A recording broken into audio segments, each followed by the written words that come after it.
Good morning student. Now we discuss in 11th class centripetal acceleration. हम centripetal acceleration के बारे में पढ़ेंगे. Centripetal acceleration क्या होता है कि कोई भी ऑब्जेक्ट है वो सर्कुलर मोशन में क्या नाम करती है, मूव करती है. कैसे सर्कुलर मोशन होना चाहिए? यूनिफॉर्म सर्कुलर मोशन होना चाहिए. यानी कि object moving in constant velocity but its direction is continuous change. Uniform एक्सिल क्या होना चाहिए? यूनिफॉर्म सर्कुलर मोशन होना चाहिए. तो the acceleration which is required the object in uniform circular motion, यानी कि वो एक्सीलरेशन जो किसी ऑब्जेक्ट को किस में रखे, सर्कुलर मोशन के अंदर रखे, उसको हम क्या बोलते हैं?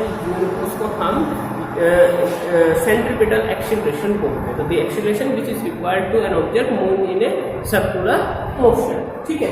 अब सर्कुलर मोशन के अंदर रखते हैं तो हम इसके अंदर क्या काम करते हैं? थोड़ा सा आगे इसके अंदर हम इसकी डेरिवेशन निकालते हैं कि इसका फॉर्मूला क्या होगा. डायरेक्शन की बात आती है तो डायरेक्शन क्या होगा? अगर सेंट्रीपिटल एक्सीलरेशन है और ऑब्जेक्ट किसमें मूव कर रही है? सर्कल में मूव कर रही है, वो इसका सेंटर है, तो आर इसका क्या हो गया? इसकी जो डायरेक्शन होगी, इसकी एक्सीलरेशन की जो डायरेक्शन होगी वो टुवर्ड्स द सेंटर होगी और अलोंग द रेडियस होगी. रेडियस के अलोंग होगी और टुवर्ड्स द सेंटर की तरफ होगी. ठीक है. तो अब इसके अंदर इसकी डायरेक्शन होगी, इसका मतलब सेंट्रीपिटल एक्सीलरेशन भी तरह से क्या हो गया? Vector quantity.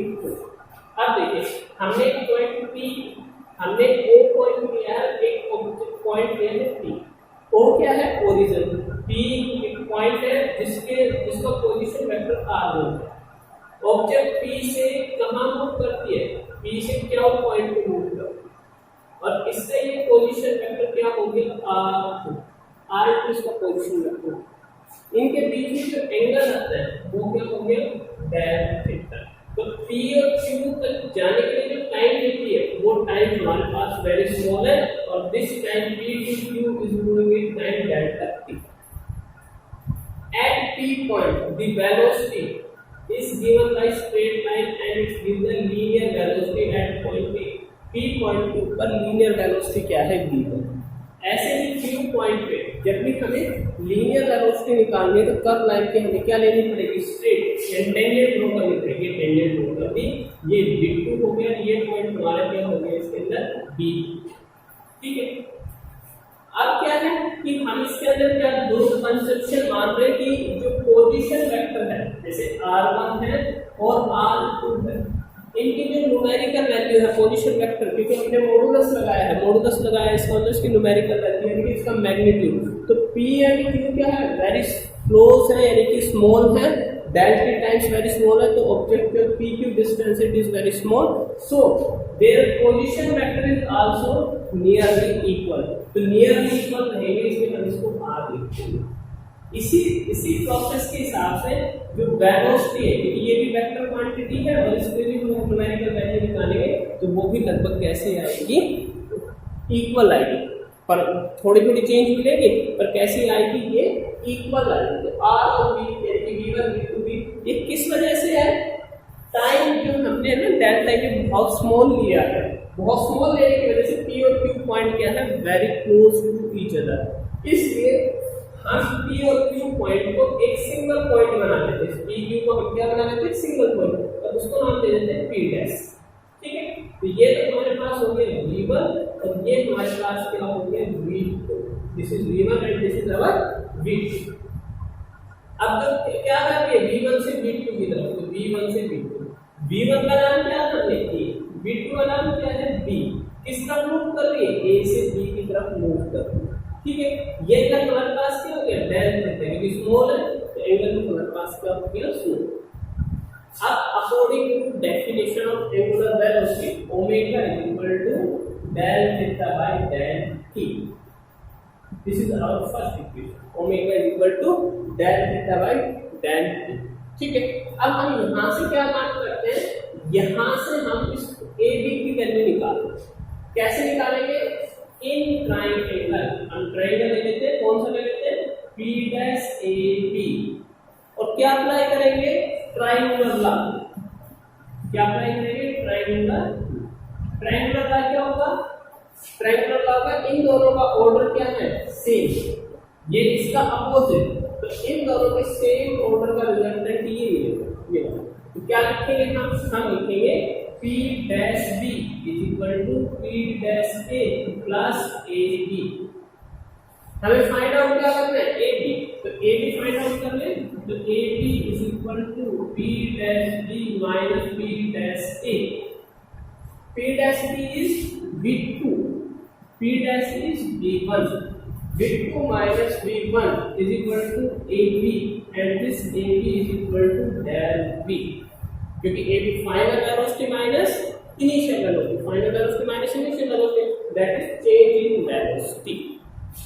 अब हम क्या करते हैं, यहाँ से फॉर्मूला अप्लाई करते हैं डेल थीटा निकालते हैं। डेल थीटा क्या हो जाएगा, डेल थीटा हो जाएगा r बाय रेडियस। r क्या हो गया हमारे पास AB, रेडियस हमारे पास क्या हो गया b, क्योंकि v1 और v2 की जो न्यूमेरिकल वैल्यू है लगभग सेम आएगी, तो हमने इसको b लिख दिया।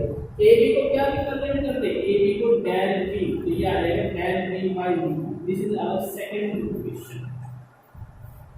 अब इसी को आगे करते हैं, del theta v is equal to del v, और यहां से हम डेल थीटा की वैल्यू फाइंड करते हैं, डेल थीटा। तो del theta is equal to omega into del theta, del theta is equal to omega into del theta. तो हम यहां पर डेल थीटा की वैल्यू पुट कर देते हैं, omega into del T v is equal to del v।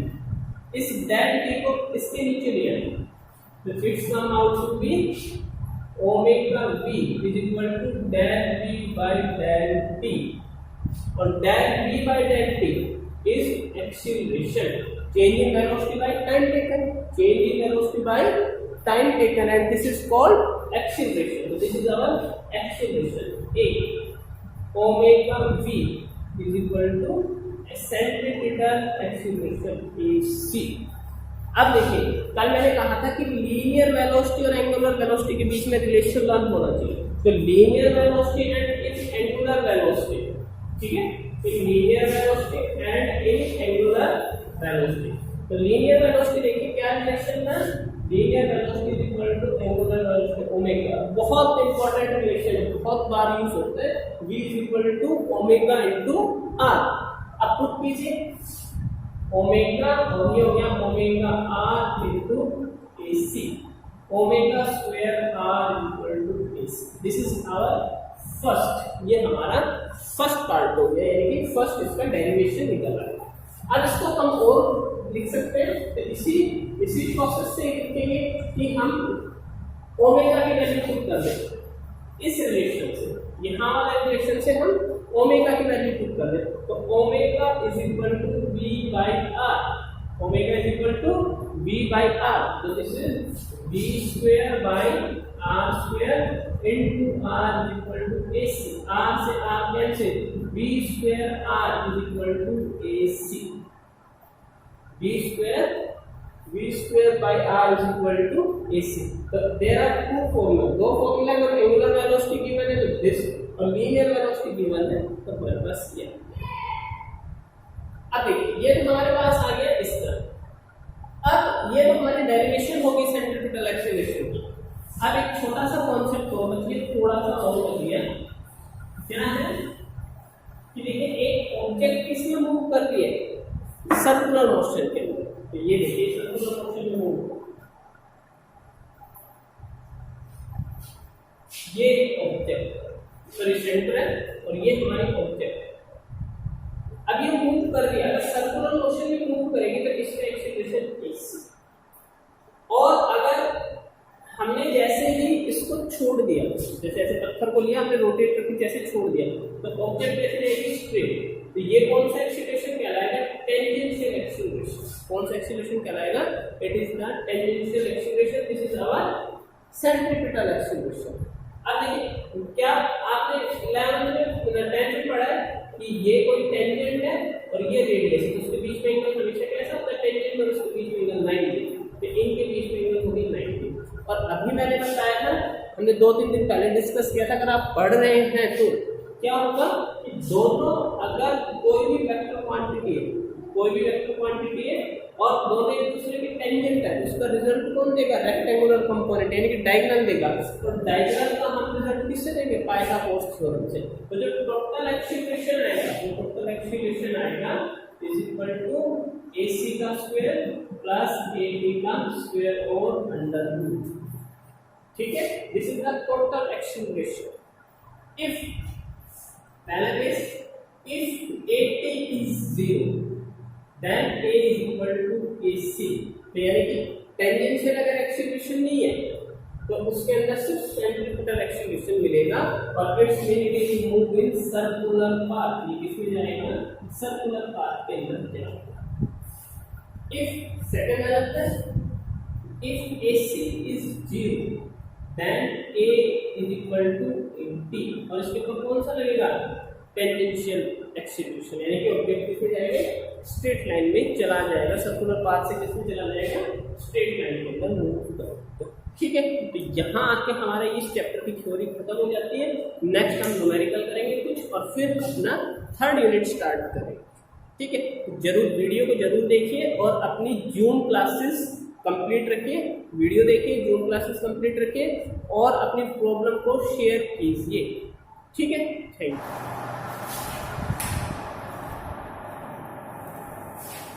देखिए बेटा, हमारा पीछे वाले चैप्टर में रिजोल्यूशन ऑफ वेक्टर के अंदर हमारे दो टॉपिक रह गए थे और दो टॉपिक क्या था, एक टॉपिक तो एक ही है, application of resolution of vector, कि रिजोल्यूशन वेक्टर का हमारा यूज क्या है। ठीक है, तो इसके अंदर क्या काम करेंगे, रिजोल्यूशन ऑफ वेक्टर के अंदर हम पहले क्या काम करेंगे कि एक एग्जांपल लेंगे। पहले तो मैं ये बता दूं रिजोल्यूशन ऑफ वेक्टर क्या होता है। तो रिजोल्यूशन वेक्टर में रिपीट करते थे, कोई भी रिजल्टेंट वेक्टर है उसको हम 2 और मोर वेक्टर में रिजोल्व कर सकते हैं। जैसे मैंने कहा कि 2 वेक्टरों का इफेक्ट अगर एक सिंगल वेक्टर देता है, ऐसे ही एक सिंगल वेक्टर को भी हम उनको 2 वेक्टर्स में डिवाइड कर सकते हैं, 2 कंपोनेंट में रिजोल्व कर सकते हैं। That is called resolution of vector. एक एग्जांपल गिवन है, क्या एग्जांपल गिवन है, एक मैन का, कि हम जब चलते हैं तो हमारे भी क्या होते हैं, वेक्टर को रिजोल्व करते हैं। तो कैसे रिजोल्व करते हैं, तो देखिए जब हम चलते हैं तो हमारे जो फीट हैं वो फीट ऐसे और इस तरीके से होता है हमारा फीट। ठीक है, बिल्कुल स्ट्रेट नहीं रखा जाता है, हम सिर्फ यानी कि आगे वाले हिस्से को टच करते हैं और जब हम टच करते हैं आगे वाले हिस्से को तो यहां से हम इस बॉडी के ऊपर क्या लगाते हैं, फोर्स। जब हम इसके ऊपर फोर्स लगा रहे हैं, फीट के थ्रू अगर हम फोर्स लगा रहे हैं तो न्यूटन थर्ड लॉ के हिसाब से जितना फोर्स हम नीचे की तरफ लगा रहे हैं उतना ही फोर्स कहाँ लग रहा है, अपवर्ड डायरेक्शन में लग रहा है, आर। ठीक है, ये हमारी अर्थ है, अर्थ के साथ ये एंगल कितना बन रहा है, थीटा। क्या बन रहा है, थीटा। तो मैंने क्या बताया, जिसके साथ एंगल बनता है वो कौन सा कंपोनेंट होता है, वो हमारा कंपोनेंट होता है कोस। तो हम इस आर को रिजोल्व कर दें तो दिस इज थीटा किससे बन रहा है, आर से, ना कि एफ से। किससे बन रहा है, आर से। तो हम इसको क्या लिखेंगे, आर कोस थीटा। अब आर कोस थीटा के क्या जाएंगे, परपेंडिकुलर। तो ये देखिए ऐसे, ये हमारा परपेंडिकुलर और ये हमारा कौन सा हो जाएगा, आर साइन थीटा। तो एक कंपोनेंट हमारा कौन सा है, आर साइन थीटा। और एक होता है हमारे बॉडी का वेट। बॉडी का वेट हमारा कहाँ होगा, बिल्कुल नीचे की तरफ। बॉडी का वेट होता है वो बिल्कुल डाउनवर्ड डायरेक्शन होता है, अर्थ के सेंटर की तरफ होता है। तो देखिए क्या काम आता है, ये आर कोस थीटा है ना, आर साइन थीटा है, ये हमारे वेट को बैलेंस करता है। जब हम दौड़ते हैं, हम गिर ना जाए तो कौन संभालता है, हमारा आर साइन थीटा हमारे को बैलेंस करता है। और आर कोस थीटा क्या करता है, इस यानी कि टोटल फोर्स हमारे ऊपर ये लग रहा है। ठीक है, ये 2 पार्ट में डिवाइड हो जाता है, एक पार्ट तो हमारे वेट को बैलेंस कर रहा है और दूसरा पार्ट हमें फॉरवर्ड डायरेक्शन में मूव करवा रहा है। तो आर कोस थीटा हमें मूव करने में हेल्प करता है और आर साइन थीटा हमारे वेट को, ठीक है, वेट को क्या काम करता है, हमारे वेट को बैलेंस करता है। तो ये तो हमारी फर्स्ट एप्लीकेशन थी। ठीक है, एक एप्लीकेशन ऐसे ही आती है कि अगर एक रोलर है, कोई भी सर्कुलर चीज है, उसको पुश करना आसान है या पुल करना आसान है, तो उसके लिए हम डायग्राम की हेल्प से ही हम इसको करेंगे कि इसको पुश करना आसान है या पुल करना है। तो it is easy a push और पुल ए रोलर ऑब्जेक्ट। ठीक है, push and pull easy. easy to push and pull of an object, pull on a roller object, roller object होनी चाहिए। रोलर ऑब्जेक्ट में क्या आ सकता है, स्फीयर भी आ सकता है और एक सिलेंडर भी आ सकता है, ठीक है ना।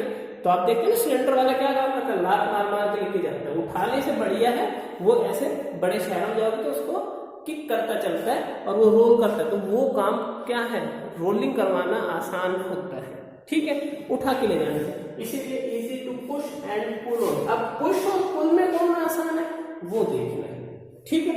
तो क्या काम करेंगे, पुश करेंगे, धक्का मारेंगे, पुल मतलब खींचेंगे। तो देखिए मैंने एक सिलेंड्रिकल ऑब्जेक्ट ले लिया, ये सिलेंड्रिकल, एक सिलेंड्रिकल ऑब्जेक्ट मैंने ले लिया, दूसरी सिलेंड्रिकल, ठीक है, ये सिलेंड्रिकल ऑब्जेक्ट हो गए।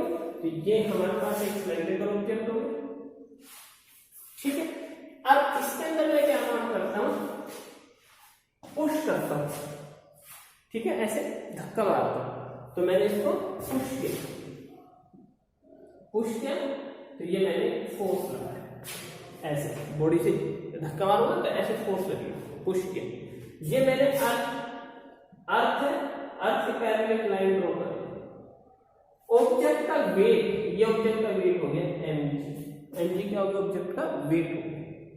ये एंगल इसके साथ थीटा बनाता है, फोर्स के साथ थीटा बनाता है, तो f को रिजोल्व करेंगे तो ये आ जाएगा f cos थीटा और ये आ जाएगा f sin थीटा, ठीक है।